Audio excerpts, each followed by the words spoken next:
শুভ সকাল বন্ধুরা, তোমরা সবাই কেমন আছো? আশা করি সবাই ভালো আছো, সুস্থ আছো। আমিও ভালো আছি। আরও একটি নতুন ব্লগে সবাইকে স্বাগত। তো দেখতে থাকো আমি সারাদিনে কি করতে থাকি।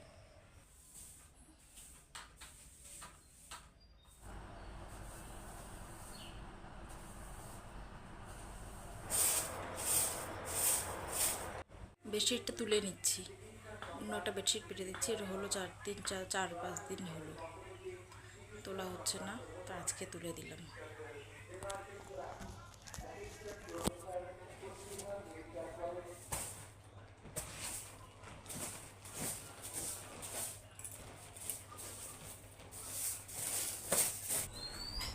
গরম পড়েছে, ঘেমে গেছি। তো এই তো ছেলেকে এখন এই বিস্কিট খাওয়াচ্ছি, খেয়ে চান করে পুজো দিব। এই দেখো,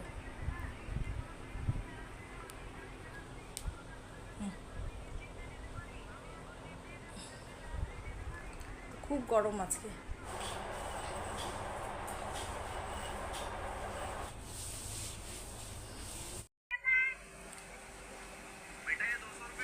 তো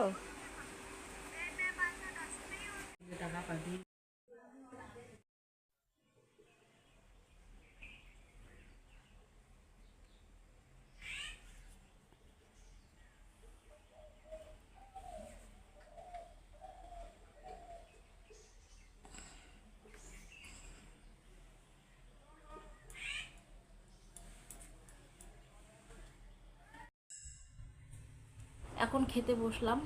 পুজো টুজো দেওয়া, আমার কাজকর্ম শেষ, পুজো দেওয়া শেষ। এখন আমি ভাত নিয়ে আসলাম ঘরে।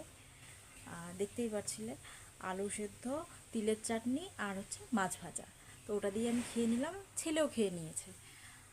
আর এটা হচ্ছে সকালের খাওয়া। তো দুপুরে কি রান্না হচ্ছে দেখতে থাকো। খেতে বসলাম।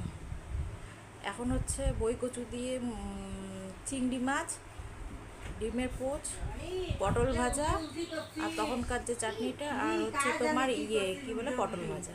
তো খাচ্ছি।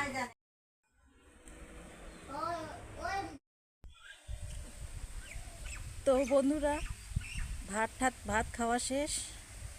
খেলাম হচ্ছে কচুর ডাল চিংড়ি মাছ দিয়ে, আর চিংড়ি মাছের শুটকি দিয়ে, তারপর পটল ভাজা, তখনকার ওই চাটনি ছিল তিলের, আর হচ্ছে ডিমের পোচ, ওটা দিয়ে খেলাম। তা দেখতে পাচ্ছ খুব হাওয়া উঠেছে। সকালে খুব অস্বস্তিকর গরম ছিল, এখন খুব সুন্দর হাওয়া উঠেছে। দাও তোমরা ব্যাক ক্যামেরা করে দেখাচ্ছি। এই দেখো ধান খেত আমাদের। বাবা, এই যে দাঁড়া, আমার ছেলেও এখানে এসছে। রাখি পূর্ণিমার আন্তরিক প্রীতি ও শুভেচ্ছা সকলকে। তো আমার ছেলে সবাইকে রাখি পরিয়েছে। তো ওর মুখ থেকে শোনো ওর কেমন লাগলো। বাবা, তোমার কেমন লাগলো সবাইকে রাখি পরিয়ে? ভালো। ভালো। এই দেখো, ও রাখি পরেছে।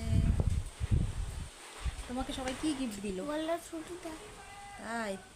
তুমি কাকে কাকে রাখি পরিয়েছো বলো তো? ছোটু দাদা, বদ্দা ছোদ্দা বলো। বড্ড দাদা, ঠাম্মা, দাদু। হ্যাঁ, পড়াও। এই যে দীপম ওর বন্ধুকে রাখি পড়াচ্ছে। বন্ধুরা, ছেলে দুপুরবেলা ওর দাদু, ঠাম্মা, ছোটদা, বড়দা, বৌদি সবাইকে রাখি পরালো। তো ওর তো বোন বা দিদি নেই ওদেরকে পড়ানোর জন্য, তো ওই পরিয়ে আসলো। সবাইকে রাখি পরিয়ে খুব খুশি। বলছে কি বলে, বলছে যে সবাইকে রাখি পরালাম, সবাই আমাকে। এই দেখো, আমার ছেলে কোদাল দিয়ে কাজ করছে। কোদাল দিয়ে কাজ করছে আমার ছেলে। কার কার দরকার কাজের, আমার ছেলেকে নিয়ে যাবেন।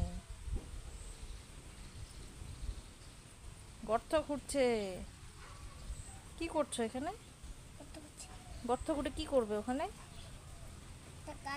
গাছ কাটবে? ও বাবা, কি গাছ? তুমি ওখানে কি করছো? ডালি, জোরে বলতে হবে। ও, ডালিম গাছে কি ডালিম খাবে? ডালিম গাছের পাতা ছিঁড়ছো কেন তাহলে? ডালিম গাছের ডাঁটাটা ঢুকাও গর্তে। একটু গর্তটা বেশি করে করো, তাহলে তো ঢুকবে।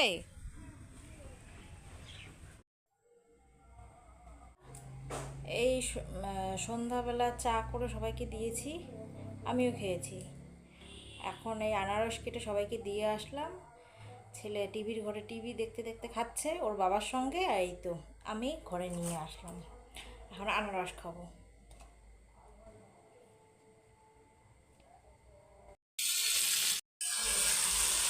আমার সবজি হয়ে গেছে, আলু চিকন চিকন করে কেটে মাছ দিয়ে, বাটা মাছ দিয়ে করলাম, আর ধনে পাতা উপরে দিয়ে দিলাম।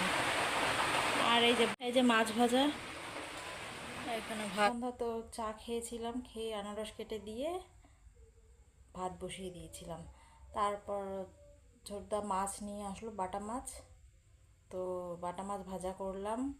আলু, তারপর ওই আলু চিকন চিকন করে কেটে ওটা মাছ দিয়ে ঝোল করলাম। তারপর সবাইকে খেতে দেওয়া হলো। খেয়ে দিয়ে ছেলের জন্য ভাত মেখে রাখলাম, ওর বাবা খাইয়ে দিল টিভির ঘরে। আর এখন তারপর আমি ব্রাশ করে স্নান করে এই তো রুমে চলে আসলাম। তো আমার যদি ব্লগটি যদি ভালো লাগে, তোমাদের আমার কাজগুলি যদি ভালো লাগে দেখতে, তো অবশ্যই লাইক কমেন্ট করে দিও, এবং চ্যানেলটিকে যারা এখনও সাবস্ক্রাইব করোনি তারা অবশ্যই সাবস্ক্রাইব করে দিও। তো এখানেই ব্লগটি এন্ড করছি। কালকে আসছি একটি নতুন ভিডিও।